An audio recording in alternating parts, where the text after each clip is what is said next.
ইনকিলাব ইনকিলাব মূল নিবাসী ভারতবর্ষ বাবা সাহেব আম্বেদকর আইএসএফ। ধন্যবাদ সবাইকে। আজকে আপনারা যারা এসছেন, যাদবপুর লোকসভার বিভিন্ন বিধানসভার বিভিন্ন অঞ্চল নেতৃত্ববৃন্দরা এসছেন, এই প্রখর রোদকে উপেক্ষা করে, মাথার উপরে এত রৌদ্রের তাপ, তাকেও উপেক্ষা করে আপনারা যে আপনাদের মূল্যবান সময়টুকু নষ্ট করে এই কর্মী সভায় অংশগ্রহণ করেছেন, তার জন্য আপনাদেরকে অসংখ্য অসংখ্য ধন্যবাদ জানাই। সেই সঙ্গে এও জানাই যে আপনারা হচ্ছে এই আইএসএফের মূল নক্ষত্র। অতএব এই আইএসএফ দলটা সারা পশ্চিমবঙ্গ নয়, ভারতবর্ষের চর্চার কেন্দ্রবিন্দুতে গেছে মাত্র সামান্য কয়েকটা বছরের মাধ্যমে। আর তার কিন্তু যদি কোনো রকমভাবে অধিকার থাকে কিংবা প্রাধান্য থাকে, তাহলে কিন্তু আপনারাই কিন্তু এটাই সম্ভব করতে সম্ভব হয়েছেন। তো এই জন্য এই সমস্ত যারা নক্ষত্রপ্রেমী, যারা আমাদের কর্মীবৃন্দকে আমরা পেয়েছি, তাদেরকে লক্ষ্য রাখতে হবে যে এই আইএসএফ দলটা কিন্তু একটা বৃক্ষরোপণ হয়েছে মাত্র। এই বৃক্ষটাকে জল দিয়ে, সার দিয়ে আমাদের কিন্তু বড় করতে হবে এবং এই গাছটাকে আরও বড় করে শুধু যাদবপুর নয়, পশ্চিমবঙ্গের সমস্ত জায়গায় আমরা কিন্তু আইএসএফের প্রচারটা চালিয়ে যাব এবং আইএসএফের ঝান্ডাই উঠবে। আইএসএফই হবে শেষ কথা। এমনই হবে কেন যে মানুষ যদি কোনো সমস্যায় পড়ে, সেই সমস্যার সমাধান খুঁজতে যেন আইএসএফের দরবারে হাজির হয়, আইএসএফের নেতাদের কাছে হাজির হয়। এবং মানুষ যদি জটিলতার সমস্যায় পড়ে যায়, সেক্ষেত্রেও যেন মনে হয় যে সমস্যার সমাধান করতে পারে হয়তো আইএসএফ। তো সেই লক্ষ্যে আমাদের পশ্চিমবঙ্গের একমাত্র বিরোধী দল নেতা তথা আমাদের আইএসএফ চেয়ারম্যান নওশাদ সিদ্দিকী সাহেব, উনি যেভাবে লক্ষ্যমাত্রায় এগিয়ে যাচ্ছেন, আমার মনে হয় বিগত দিনে এইরকম কোনো বিধায়ক হয়তো আমরা পশ্চিমবঙ্গ তথা ভারতবর্ষে আর পাইনি। একমাত্র বিধায়ক কিংবা একমাত্র বিরোধী নেতা কেন বললাম? কারণ কি, আমাদের এই রাজ্যে বর্তমান যে তথাকথিত বিজেপি দল আছে, তারা আমরা বিজেপি বা বিরোধী হিসেবে চিনি, তারা কিন্তু একই জিনিস, অর্থাৎ একই টাকার অন্য একটা রূপ বা অন্য একটা মাত্রা মাত্র। কেন কি, যখনই দেখবেন তৃণমূলের কোনো কারণে কোনো টিকিট পাওয়া যাচ্ছে না, তারা কিন্তু ঝাঁপিয়ে পড়ে ঠিক বিজেপির দিকে। আর যাকেই আপনারা বিজেপি ভোট দিয়ে যাকে জিতিয়ে পার্লামেন্টে পাঠাচ্ছেন, তারাও কিন্তু পরবর্তী সময় যখন টিকিট পাবে না, তারা কিন্তু আবার তৃণমূলে চলে আসে। অতএব যাহাই তৃণমূল তাহাই বিজেপি, দুটোই কিন্তু তোলামূল এবং বীজমূল। এই তোলামূল এবং বীজমূলকে পশ্চিমবঙ্গ রাজ্যের যে সমস্ত প্রান্ত থেকে আমরা আইএসএফের প্রার্থী দিয়েছি, সে সমস্ত জায়গা থেকে এই দুটো দুর্নীতিমূলক কালোবাজারি দলকে পুরো মুছে দিতে হবে গণতান্ত্রিক প্রক্রিয়ায়। এবং যাতে বিগত সময়ের জন্য এই তৃণমূল এবং বিজেপি করাটাকে অপরাধ মানুষ মনে করে এবং তারা যে দোষ ত্রুটিগুলো করে যাচ্ছে, এই ত্রুটিগুলোকে মানুষের সামনে তুলে ধরার কাজটা কিন্তু আইএসএফ করে যাবে। আজকে অবাক হতে হয় যে 25 থেকে 26 হাজার চাকরি বাতিল গেল, যে সমস্ত সরকারি নিয়োগ হয়েছিল এই তৃণমূল সরকারের আমলে। যে সমস্ত ছেলেরা আজকে বেকার ছিল তো বটেই, সেই সঙ্গে যারা চাকরি পেয়ে তারা স্বপ্ন দেখেছিল, তারা ঘর বেঁধেছিল, নতুন নতুন করে আশা জেগিয়েছিল বুকে, তাদের আজকে কি হবে সেটা কিন্তু বলার নেই।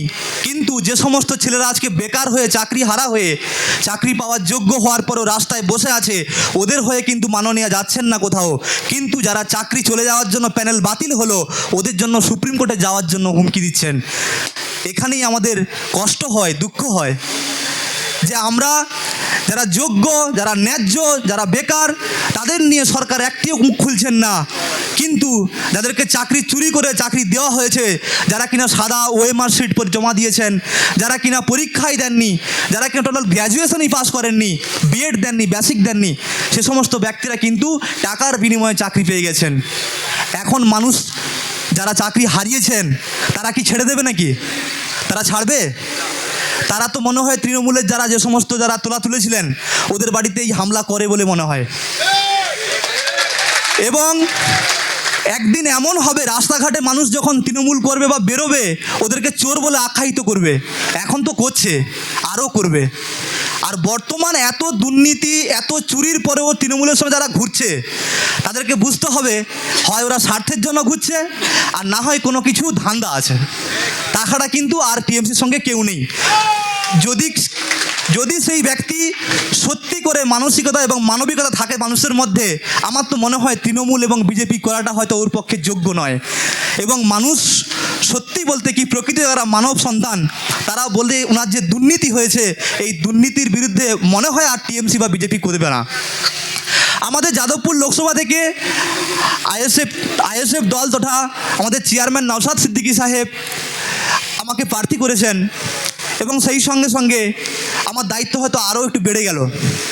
এবং সেই সঙ্গে সঙ্গে এটাও বলি যে এই যাদবপুরের প্রার্থী কী করে জিতবে এবং কত মার্জিনে জিতবে এটাও কিন্তু ঠিক করবেন কিন্তু আপনারা। অতএব আপনাদের সক্রিয় ভূমিকার মাধ্যমে কিন্তু আমি দিল্লির পার্লামেন্টে গিয়ে দরবার করতে পারবো আপনাদের হয়ে। যাদবপুরের লোকসভার মধ্যে বিভিন্ন বিধানসভা পড়ে, 7টি বিধানসভার মধ্যে প্রধান যেটা গ্রামীণ অঞ্চল পড়ে বা গ্রামীণ বিধানসভা পড়ে তার মধ্যে ভাঙড়টাও পড়ে, সেই সঙ্গে সঙ্গে বারুইপুর পূর্ব এবং বারুইপুর পশ্চিম, সোনারপুর দক্ষিণ এবং সোনারপুর উত্তরের কিছুটা অংশ।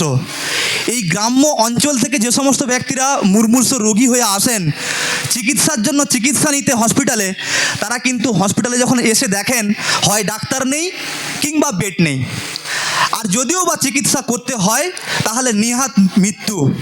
কারণ কি, তারা দরিদ্র সীমার নিচে বসবাস করেন, তারা অত্যন্ত সাধারণ, তারা কৃষক, তারা কিনা চাষবাস করে তাদের জীবনযাপন করেন, তাদের পক্ষে সম্ভব হয় না বড় বড় নার্সিংহোমে গিয়ে চিকিৎসা করা। তো সেই ক্ষেত্রে আমাদের আশু প্রয়োজন একটা চিকিৎসা, উন্নত মানের চিকিৎসা ব্যবস্থা থাকবে সরকারি মাধ্যমে অর্থাৎ সরকারি হসপিটালের মাধ্যমে। সেই চিকিৎসার জন্য আমরা প্রথম থেকেই বলে আসছি, আমাদের ভাইজান সাহেব প্রথম থেকেই বলে আসছেন যে হসপিটালে কত বেড আছে এটা যেন ডিসপ্লে করে দেখানো হয়, না হলে কিন্তু সেই তোলামূল বিজয়মূল্যের দালালরা ওরা কিন্তু ঢুকে গিয়ে কমিশন নিয়ে কাটমানি নিয়ে তবে বেড পাওয়ায়, তা না হলে কিন্তু বেড হয় না।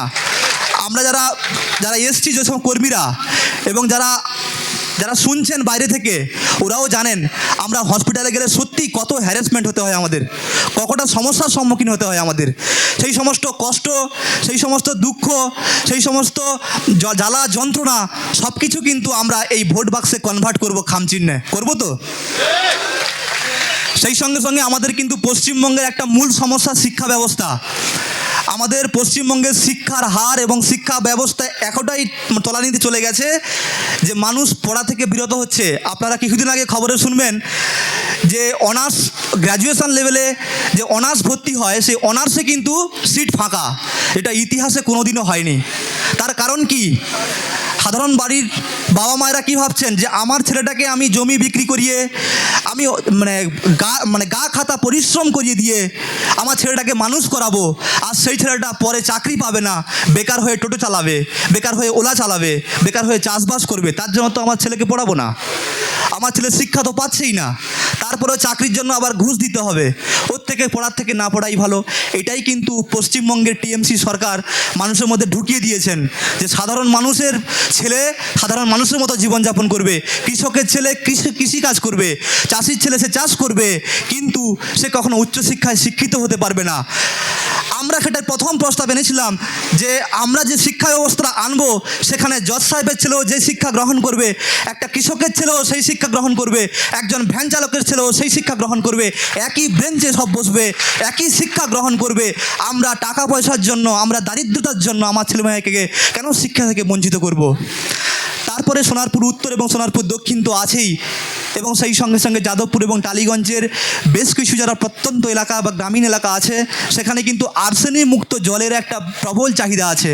আমরা গ্রামে গেলে দেখতে পাই এখন কিন্তু কল খারাপ থাকে, কলে জল ওঠে না, কল থাকে বাট কলে জল নেই, যদিও বা জল ওঠে সেটা খাওয়ার উপযোগ্য নয়, হয় আয়রন থাকে কিংবা আর্সেনিক।